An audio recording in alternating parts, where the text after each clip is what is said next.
My voice is faint. Yeah, faint. I mean, I can't clearly. I need to use my headset, I think.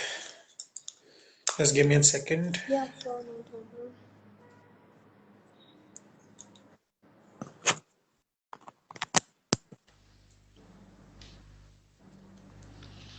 Yeah. I'm audible now?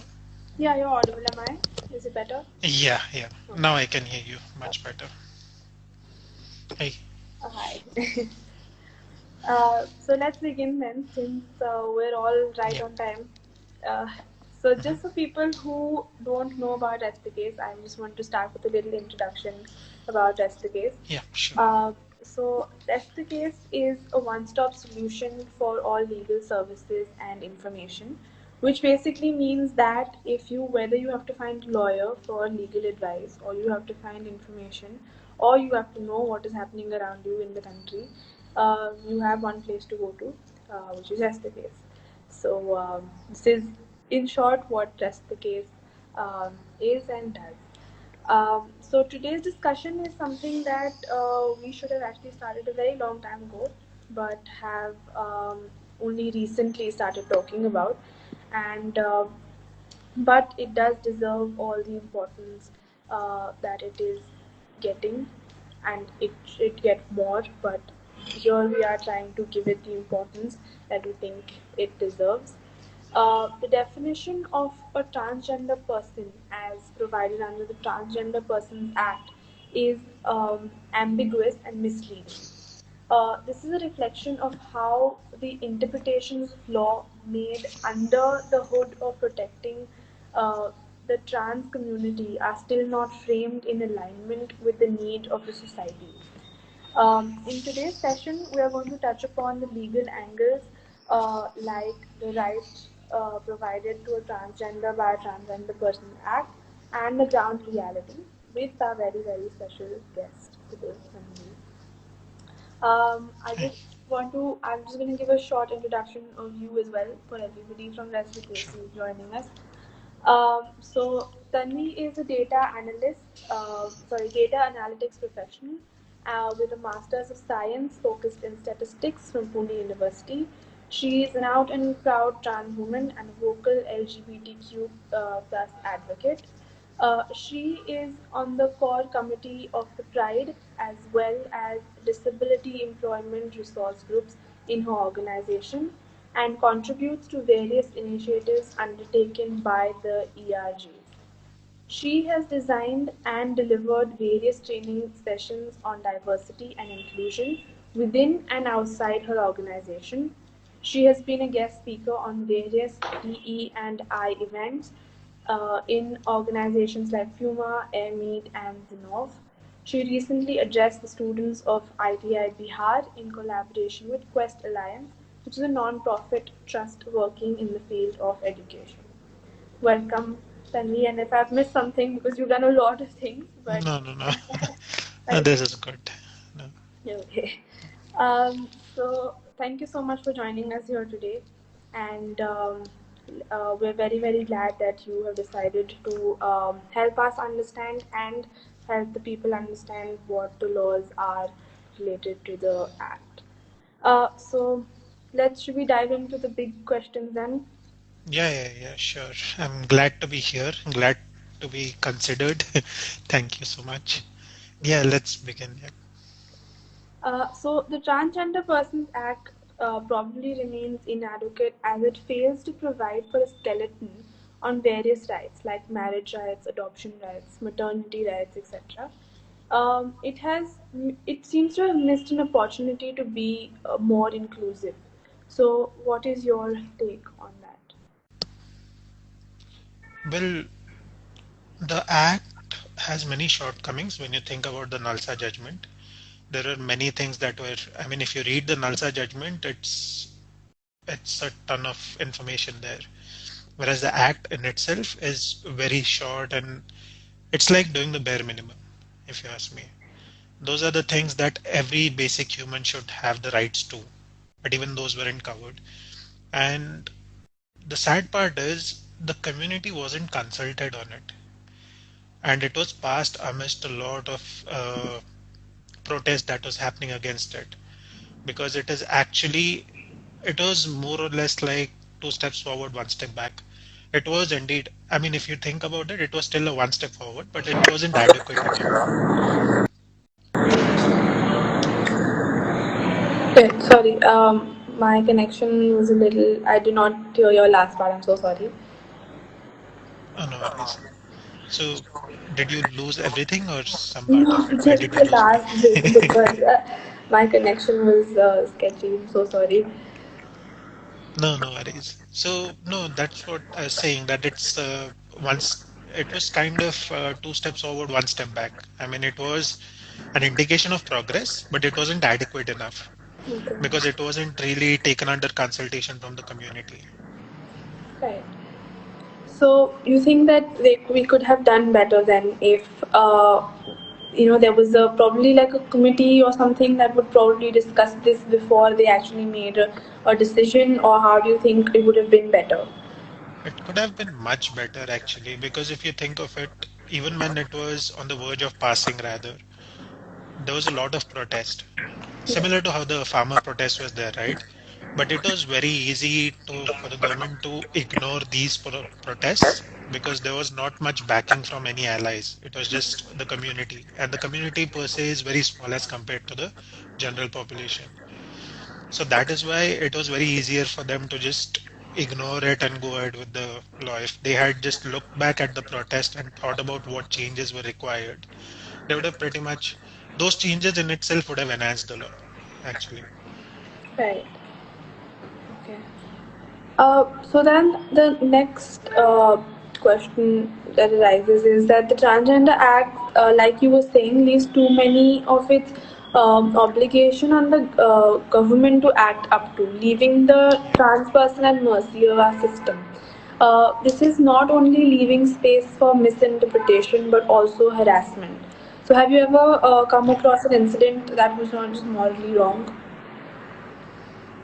There have been many incidents actually.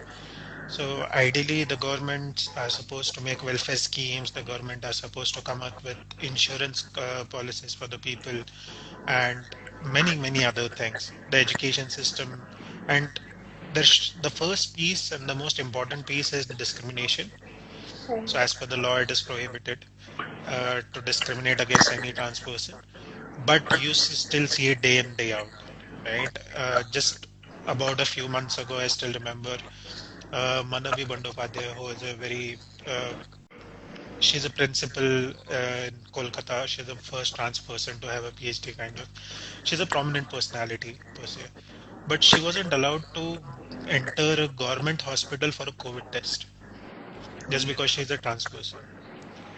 Then there was again a case of a trans woman who wanted to join the NCC, and the government kind of raised a petition against her petition, even though the court approved it that she can join the NCC. The government raised a petition against her joining the NCC, and the government passed the law, right? If you think about it, she was covered under the Transgender Protection of Rights Bill, but the government raised a petition against that bill itself, and she was discriminated against in NCC.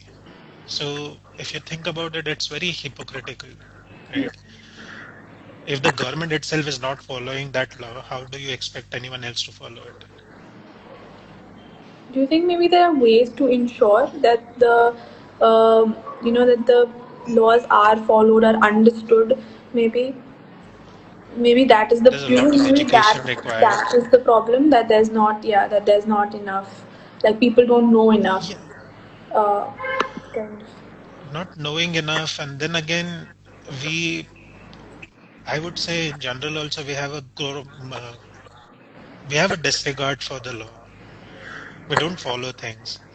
I mean, we are those people who would step on the accelerator when we see a yellow light instead of slowing down. We are that kind of people. We have a gross disregard for any law, right? So it's very difficult unless you start penalizing people, they don't listen to you.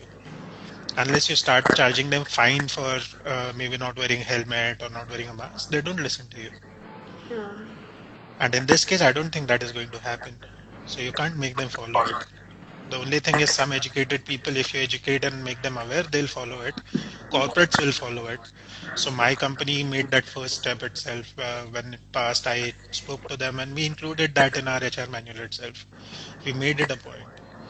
But apart from that, for the general public, it's not going to be there until you penalize them for doing something wrong. Right. So, like you were saying in your company, then that you all have tried to Yeah, include everybody. inculcate, yeah. How have you tried to and how have you inculcated that? So we basically looked at the Transgender Protection of Right Bill, and we kind of whatever we could pick from there that applied to the company, all of that was added to our.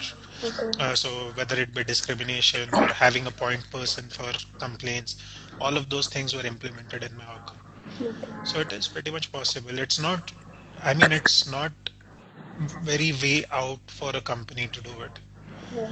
It's just you already have anti-discrimination laws. You just have to make a one addition of one specific line. That's it. It's simple then, but we don't put enough of the effort or the Yeah, it's because unless, see, we are those people that unless it personally impacts you, you don't care about it, right. right? We don't really care about it unless it hits home. That's how it is. Right. Okay, so our next question then is that intersex variation and its vague definition of transgender in the Act is an evident shortcoming. So, can you then also explain that to us?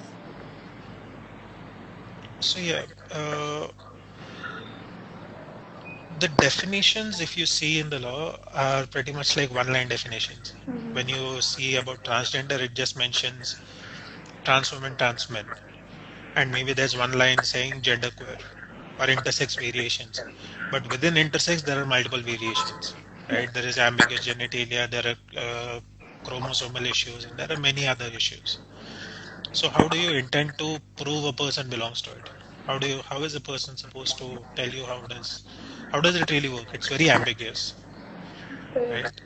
And to know that, the first thing is you need to be aware of what are the variations. You need to, so if there was a little bit more research put into it, maybe you could have come up with a better definition, a Yeah. more inclusive definition. It does not even, I don't think there is a word non-binary in it. There's not even a word called non-binary in it. And I'm just hoping when they say genderqueer in the protection of rights bill, they include non-binary. I'm just hoping that. I don't really know if it includes it, but I'm just hoping. Right. So, it's very vague right now, is what it It's is. very vague. It's just like whatever you know, you just write. You didn't research too much. I mean, you should have put some effort into it. Right. Right. Okay. I'll give that one thing to them. It's a very effortless bill. Effort is good. Yeah. Yeah, it's a very effortless bill. Well, that's one way of putting it. Bright side on it. Yeah. Right. So the penalty for offences prescribed in the Transgender Act is just 2 years, coupled with a fine, which is inadequate for heinous crimes like sexual abuse and criminal assault or sexual harassment, in comparison to penalties in gender, which range from 5 years and even a death penalty. So, do you think a stricter law would change the face of trans rights, or is there still more to do? There's a lot more to do because point one always is a trans person. The first thought that comes to a trans person mind is the harassment they face from law enforcement itself, right? They don't even go to the law enforcement because they're never considered as victims, to be honest. They're always considered as perpetrators. So that is always a shortcoming. And if you think about it, when we say 2 years, we are saying it that don't do it, but it's okay. You'll just go in for 2 years. I mean, it's still okay.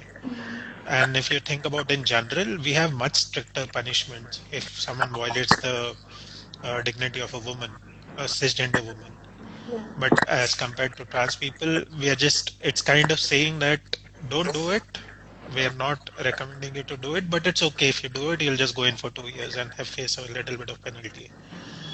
So that kind of, I don't know how it was framed or what was the thought behind it, but yeah, I would have rather just said that it will be same as what you get for other people. That would have been a much inclusive way of saying it, right? Right. So, what do you think? Why did they make this It's discrimination? pure lack of research. It's Okay. pure lack of research.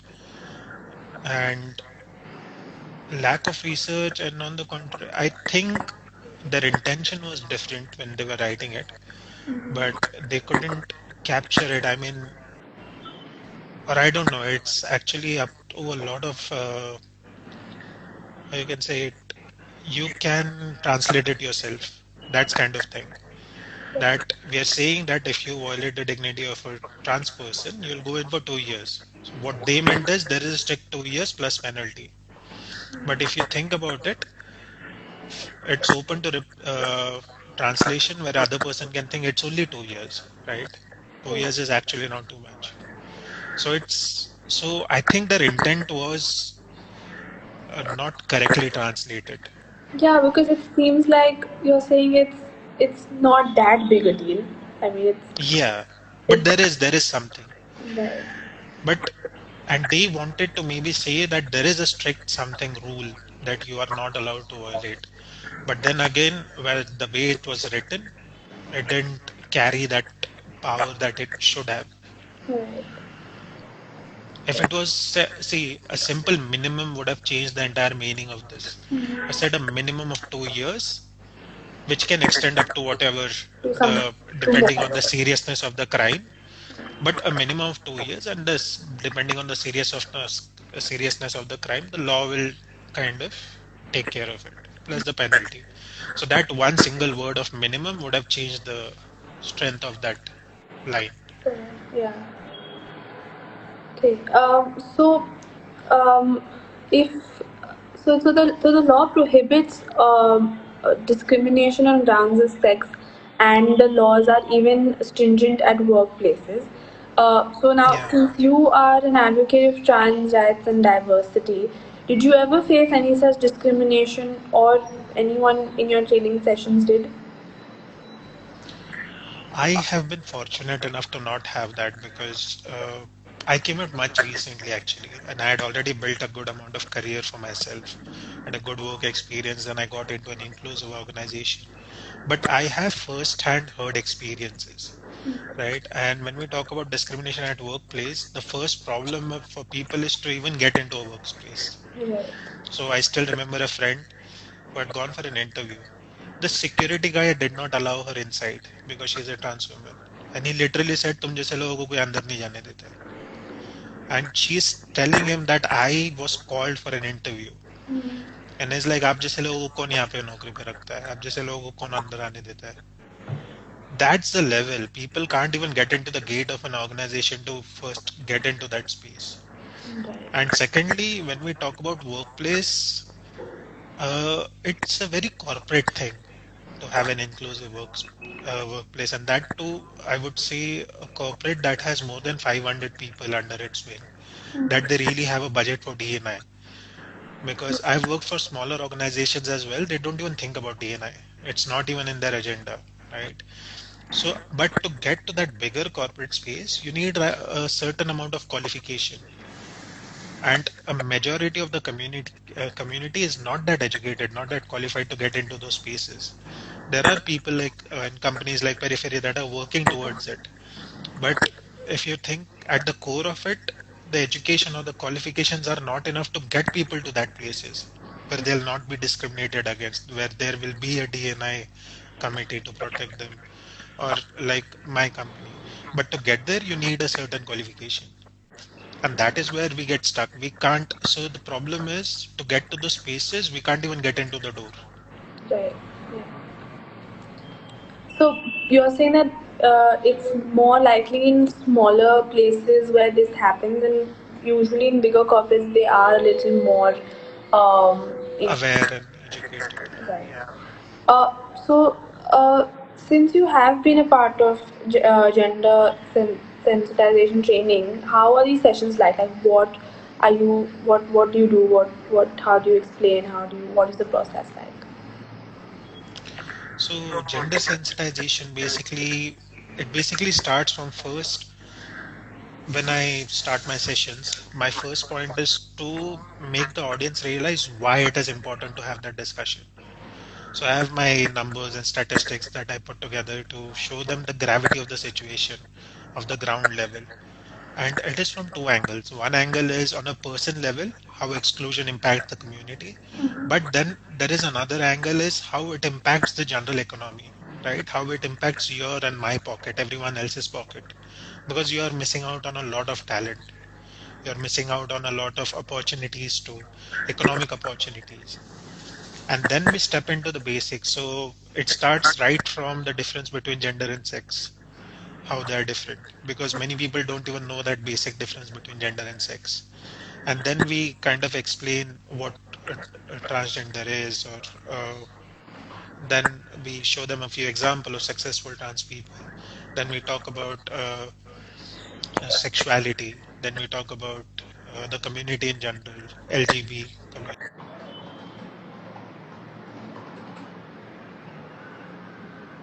Um, Tanvi, the connection. Hi, I think your connection was was not Okay, working for a bit. Yeah. which which part was it, where did you lose me? So I lost you in the last couple lines because I think just for a couple of a minute or so your thing was like it was loading or buffering. Sorry. Okay. Yeah. Oh, so so once we have kind of set the stage of why the discussion is important, then we step into the core of the topic, the difference between gender and sex. Then we explain a little bit about transgender, what is gender dysphoria, and then we talk about a few people that have made it out there that are kind of a symbol of hope for trans people. Then we talk about sexuality, the LGB part of the community, and that is how the a general discussion goes. And we end it with a few suggestions how a person could be a good ally. We give them a few recommendations of what they can watch, how they can educate themselves, and that is how a general flow of the session goes.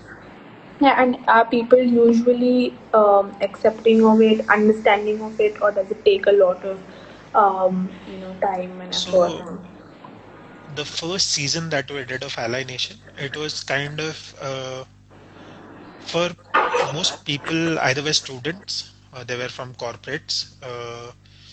So it was easier to explain it to them. I mean, they could understand what we were trying to tell them, right? Many of them, for them, it was they were open. At least just by joining that session, they had an open mind to understand and educate themselves. Now, for season two, we have something. We have set up a new challenge for ourselves. So we are trying to go to one step down to people that do not have access to internet and all of those. So mainly the crowd that you have on the ground stuff, basically your admin, your security, because these are the people that you'll most interact with Yeah. wherever you go, whether it be an apartment, whether it be a company, everywhere. You start from the security guard, then you have other people, you have reception, then you have admin staff. So that is our the next season that we are going to launch. That's the challenge we have taken on ourselves to educate these people. So that what happened with my friend, where she was not allowed inside the gate for an interview, that shouldn't happen. Right. And that is what the second season of Ally Nation is going to be about, where we go, we try to, and it's all, we don't charge for it. It's free of cost because I personally have my vested interest in it to educate people. And basically, I have my own concerns. I mean, I still worry about socially transitioning because I'm very insecure about my own identity. I mean, externally. Uh, So what I'm trying to do is I'm trying to create a world that I'll be safe to live in. I'll feel safe to live in, right? So where I won't be discriminated against. I won't have to face a situation where a person does not let me inside the gate just because of my gender identity. So that is what I'm trying to do through all the work that I'm doing. And that is going to be the season two, so that it doesn't happen again. It doesn't happen that a person does not get entry into a place by a security guard or something. We just, so see, those people aren't bad, right? it's not their intention. They are just not educated. They Right. don't have the right awareness. And the way we have seen trans people in the Indian society for the past whatever years, the first reaction you'll have is of fear when you see a trans person. And that is how we have also grown up, right? Our parents have, if you traveled in a train and if you see a trans person, the first reaction it comes is fear Hmm. that they are going to do something to you, or maybe, and children, I've seen parents telling children ki shararat mat karo, wo utha ke leke jayenge. That is how we have grown up with, right? And so essentially these people aren't bad, these security personnel or admin staff or whatever, but they don't really have the necessary education or awareness to act in a certain way that they are more inclusive. So that is the challenge I've taken up for myself in the next season. So have you kind of like decided how you will go about it? Because to even start making people understand, like like you were saying, people who don't know better, to make them understand, it will be quite a challenge for you. Challenge, So yeah. So so how are you going to the like go easiest about way, it? Yeah. so one, I'm going to regionalize the data information. So we have tapped in some volunteers who translate into the local languages. We'll take up some local people as well who can talk in the local language, because that will be easier to connect with people and make them understand. And I had to do a good amount of modification with the content as well, because those are not the people who will understand statistics and numbers and those. So you have to go to you'll have to go to much more ground level to explain it to them. You have to explain it to them in the language they understand. So my content is going to be very simple. I mean, it will still have the relevance of what I was already doing. We will still explain them the difference between gender, sex, and why is it important to do all the things that we do, and why is it important to be inclusive, but in their own language. If I'm doing it in Maharashtra, I'll do it in Marathi for the staff. If we are doing it in Bangalore, we'll do it in Kannada, so on and so forth. So first is language, and second is the simplicity of the information that we are trying to pass. Okay.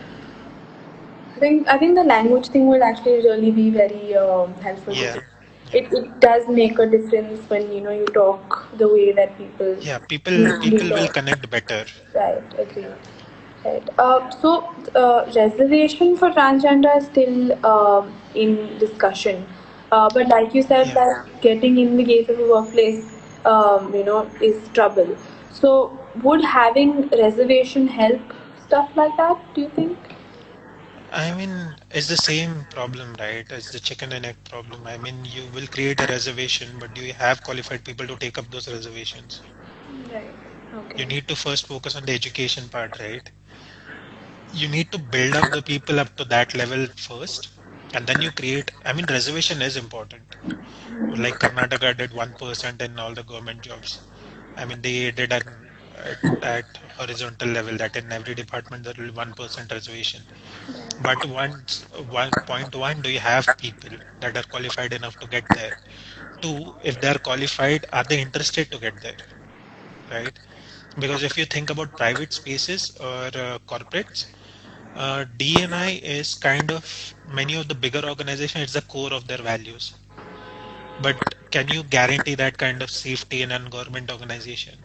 Do you have that kind of value in a government organization? Right? Can you avoid bad things happening in in a government setup? Right. So first is, do you have enough qualified people to take up those reservation?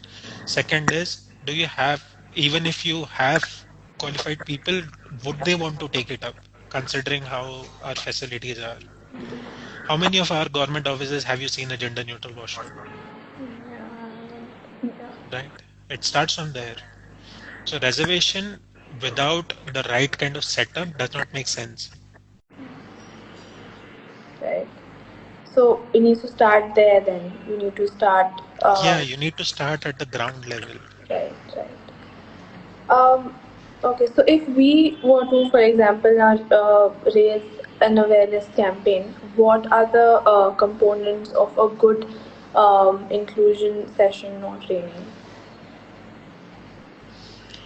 Well, uh, first thing is awareness. What are these variations, Right. right? Uh, there's one thing I still remember. I had read an article really where there is this family. I don't exactly remember that, but there was this family, right, who invited trans people to their home, right, and they exposed. I mean, they what happened in sense is their children became aware through that action. They started seeing trans people as normal because we have this thing where we are saying that everything else is normal and trans people are not, which is incorrect, right? So first thing is we have to normalize it. We have to show them that it's not a demon. It's not a it's not something that and there are so first thing I would do if I do a campaign is bust the myths. Right. There are like a lot of misconception and myths. I want to bust them. And Right. once you have busted those and once you normalize the things, then you start discussions about inclusion.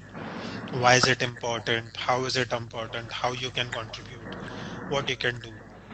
So first is bust those misconceptions because that kind of creates a demon that you haven't even seen, right? So I have quite a few friends and they keep and I've heard this a couple of times like if I didn't know you, I would still have a very different image of a trans person, how a trans person is, and the first reaction I would have is of fear because that is how we have grown up. So first is you need to expose yourself, right? You need to expose yourself to various experiences, right? Uh, without maybe it's like saying that a certain I don't know what's the best way to put it, but it's like saying that this burger is bad without even trying it. I see people that haven't met one trans person in their life but have such a negative attitude towards trans people, right? And that is built up over maybe generations of hate and fear and all of that. But I've seen people that meet trans people and their whole point of view changes because they see that everyone on a ground level, all of us are same. You are struggling to make ends meet. I'm struggling to make ends meet. At the end of the day, all of us are doing the same thing, right? You are trying to take care of a family. I'm trying to take care of family. Everyone is doing the same thing essentially. Right. And once you start having those conversations, you realize you are much more similar than you're different. Correct. Yeah. I mean, at the end of the day, it's just you have the same. Everyone has the same kind of struggles in a different situation, but Exactly. similar struggles. Yeah. Exactly. Once you just sit down and have a conversation and you'll know how much similar you have. Right. You're right. Yeah. We've also been seeing nowadays that the inclusion efforts by the entertainment industry. Do you think that this would help bring some change in the way that people think? Maybe the movies that we watch and movies do affect a lot, like what we do and how we They think. do, but they do, but once again, it depends on the representation. Is it the right kind of representation?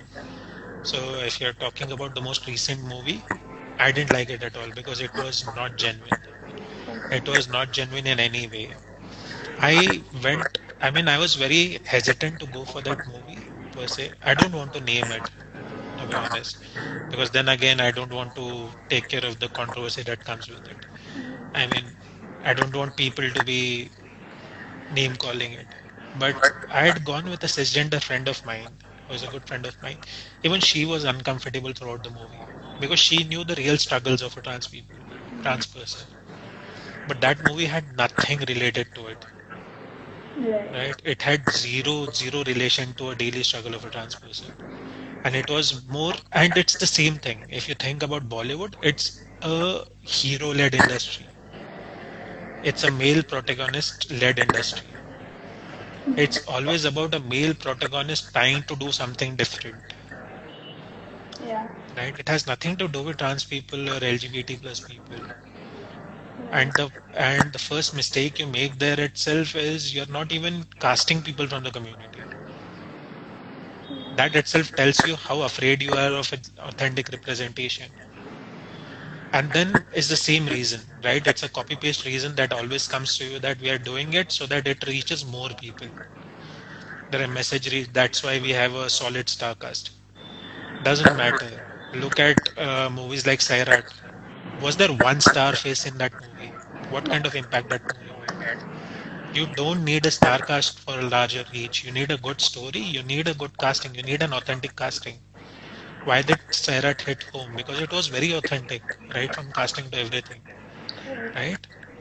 So that's the same copy paste reason that comes every time. And it makes me sad. So, but I also see good representation outside. Okay. So if you see shows like Sense8, you see Pose, there are amazing shows. Hollywood is doing amazing work there, Okay. right? Why can't we do even 1% of that? Why are we still stuck at casting cisgender actors for transgender roles and making, I mean, I don't even know. I still think they're trying to make fun of it.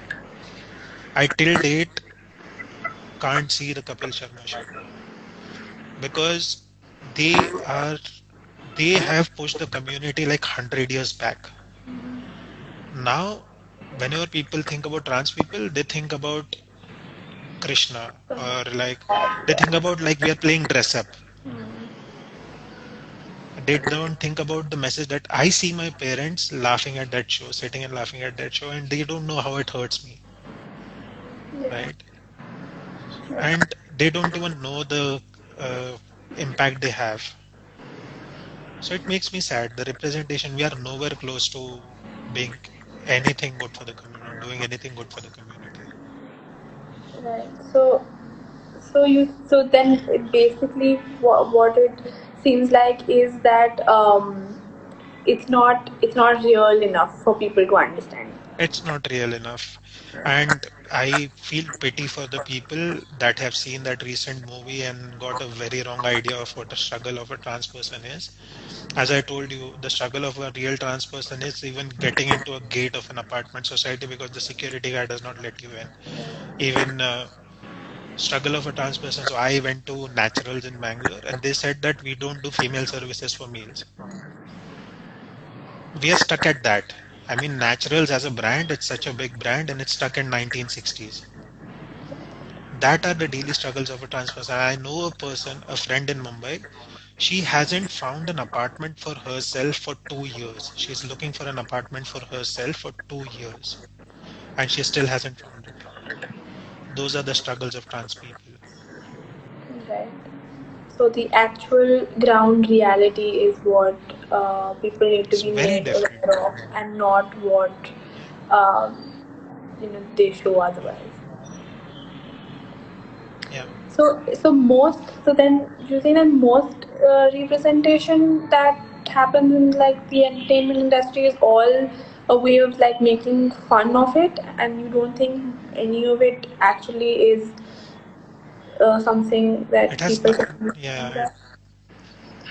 no, it has nothing to do with reality, to be honest. Right. And that is why one of the rules of filmmaking is don't pass a social message. Because we call it an entertainment industry for a purpose. It's for a purpose of entertainment. Don't show it as a social message. You're not doing a favor to anyone, right? And I don't know how many poo kind of characters have you seen in your real life, like Kareena Kapoor, right? That is not how real life works. That is not that is nowhere close to how real life works. So the entertainment industry is called entertainment industry for a purpose. But when you're making a movie that has a social impact, you have to be a bit more careful. You have to do your research, right? Absolutely. Uh,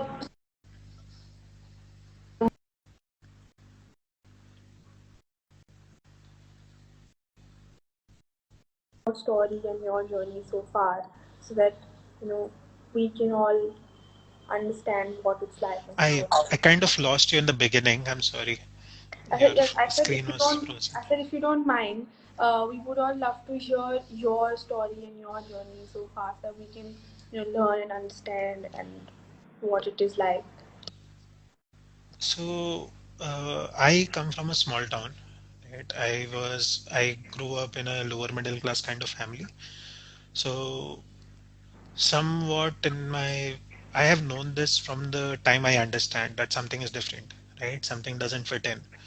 But then I had this, I don't know, this weird kind of sensibility that I never spoke about it because somewhere in my mind I knew this won't be accepted because, and to be honest, I had never seen, I also grew up like anyone else, right? For me, the only trans people I saw were the hijra community.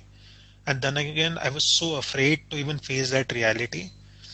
And because I used to see them doing sex work, living in a corner of the city, and in small towns, they live in a small lane doing begging or sex work, and the first reaction you'll have to them is being of fear. So that fear was so terrible for me that I never confronted it. I always thought that it is how it is. I could never speak to my parents because in lower middle class families, you don't have these discussions. No one talks about gender, sex, or anything for that matter in middle class families. So I kind of grew up with that discomfort. I used to be myself. I mean, my first, uh, I would say, introduction to feminine clothing was either for a trans person. The first thing that comes is either from sister or mother. Since I don't have a sister, I raided my mother's wardrobe pretty much.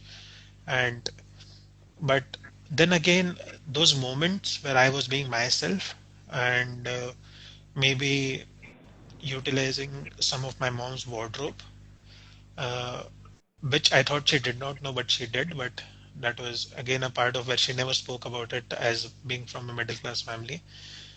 But in those moments, I was always afraid. I was even in those moments I was because I used to do it when I was alone at home, right?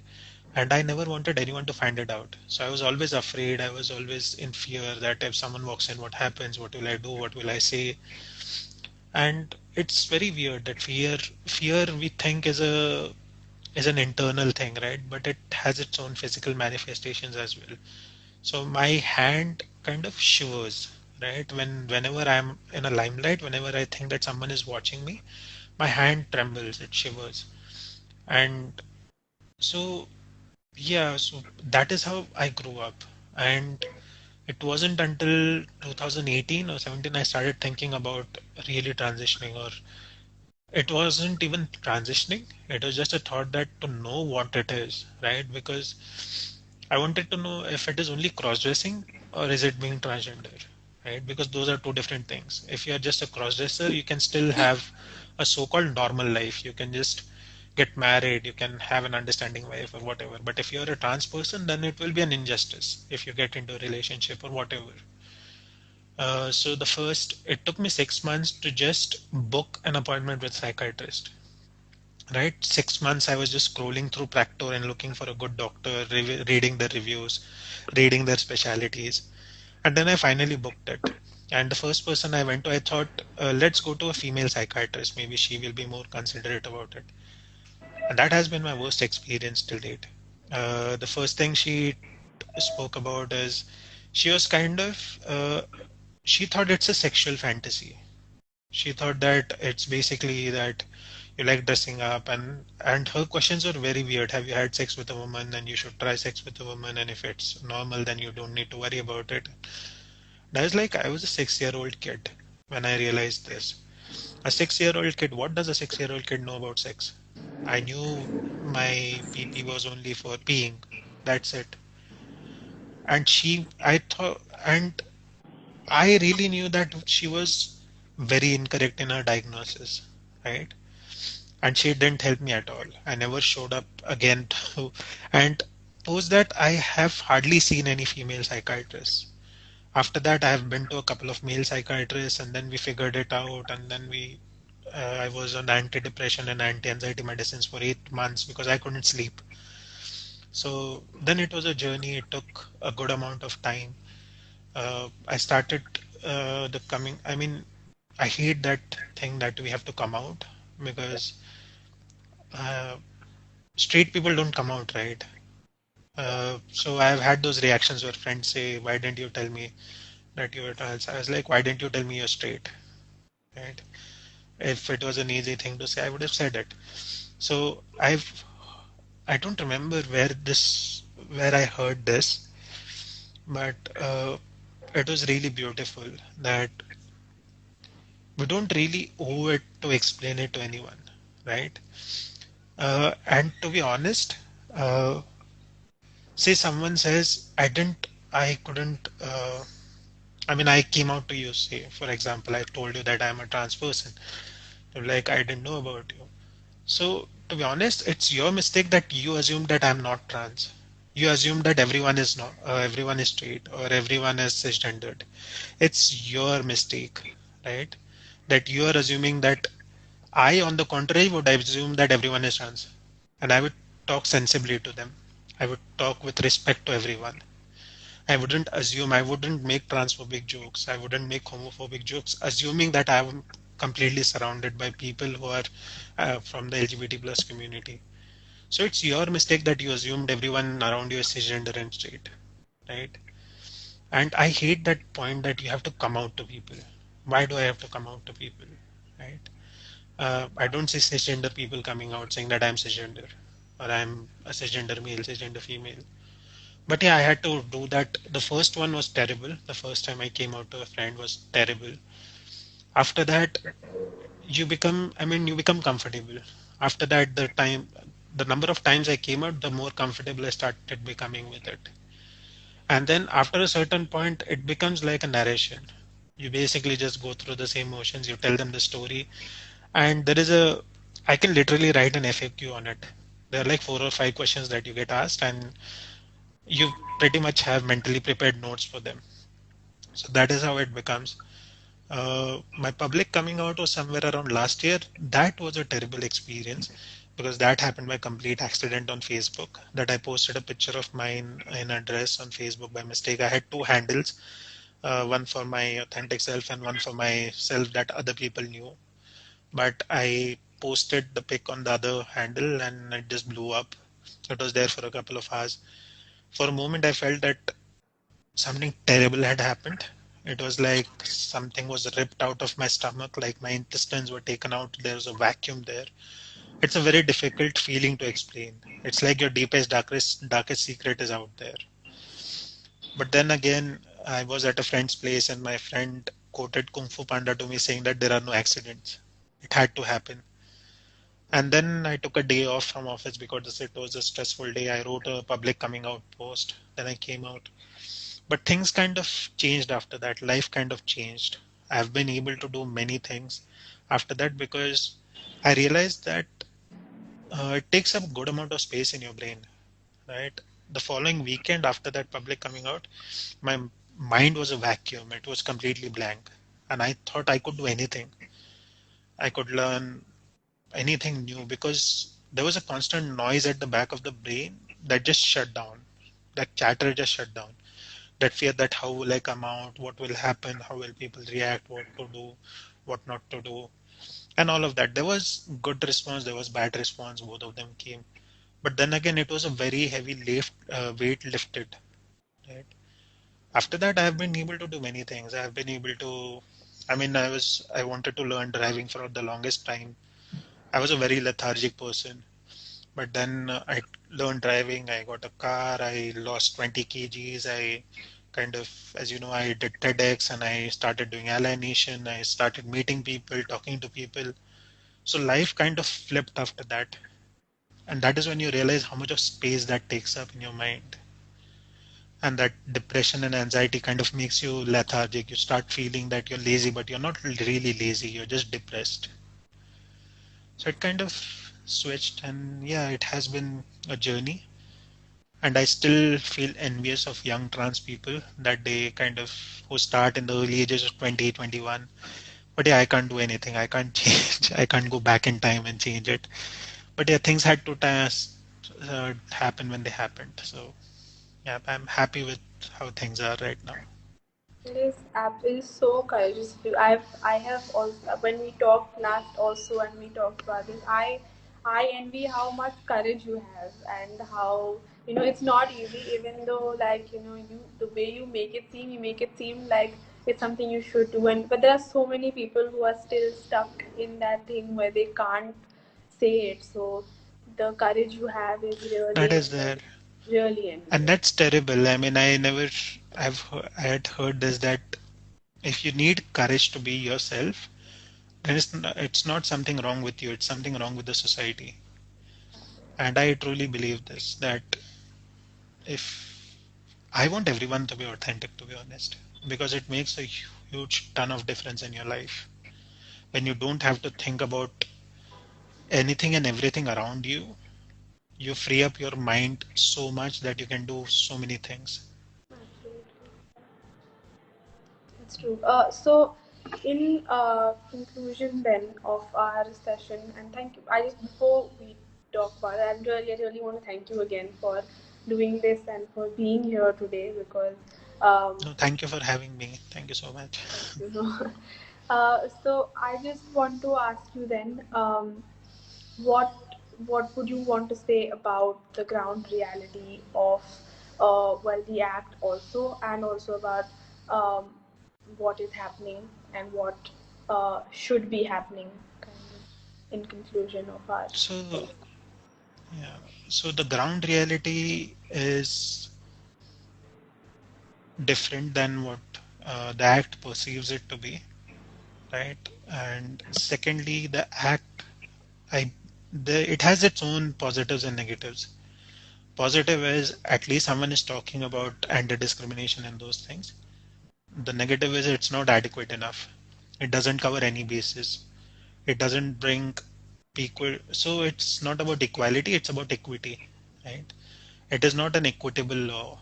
It is just maybe trying to find a balance, but it didn't. And the ground reality, as I gave you the examples, the ground reality is much different, right? It starts from education, it starts from housing, it starts from the bare minimum. Right. So then I think, it would it would make sense then that although we are kind of moving towards inclusivity, and some efforts, if not a lot, are being made, but there is still a long way for us to go, and there's Yeah, still a lot for us to kind of make people understand and see, um, whereas as far as this is concerned. yeah, yeah, Yeah. definitely. And I'm happy you're having this discussion. I mean, we need a lot of young people. I mean, uh, especially if since you're in law, it means kind of having that conversation makes a difference.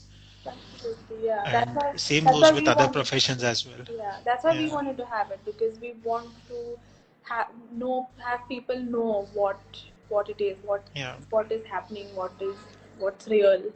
So The discussion that you're having with me, if the lawmakers had it with the community, the law would have been much better. yeah, The bill would have been much better. absolutely, yeah. Yeah. Okay, so Okay, it was. thank you so much anyway for being here, Thank you. and Yeah, well, thank you for let's having me, and let's hope hopefully I that. added some sense to it.